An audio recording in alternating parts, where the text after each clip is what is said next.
Hey, what's up guys? Welcome back to another video on Viewing to Hustle World. And here's another free watch face that's off the chain. Whether you wear this for the work week or the weekend, this one is going to be nice on your wrist. Now, the name of the watch face is called GKW0105. This one is nice. It's a nice analog watch face in AOD mode. You're pretty much going to get the same look to a degree, but it's nice. Now, looking at this watch face when it's on, you got a traditional look, right? You got nice analog hands, you got a nice ticking second hand that's going around the bezel of the watch, and you also got digital time, which means you get the best of both worlds. Don't sleep on this watch face. You got your date right here, you got your battery percentage, and you also got your steps up at the top. Now, what I like about the watch face is if you're going out on the town and you don't want all of that to show, you can use the hybrid mode on this thing.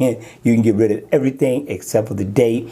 I like that. But check this out, right? If I double tap or single tap right here, I can customize the number theme of this watch face, and it has many to choose from, right? Just keep tapping till you get to the one you like. We're gonna cycle through all of them just to give you an idea as to what it's gonna look like. Just keep cycling through.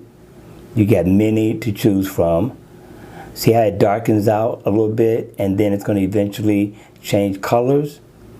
Just hold tight, you all. Just hold tight. See how the index changed? Nice. Very nice. We're not done yet. This is not bad, and considering that it is free, and the developer normally gets down. He does an awesome job all the time. All right, you all, that's going to be it for the video. I hope you enjoyed it. I hope it was enjoyable. And please have a fun day Sunday. Enjoy, because the Monday grind is almost here. All right, you all, that's going to be it. Make sure you hit the like button on the way out. Subscribe to the channel, and I'll see you all again at the next video. Take care.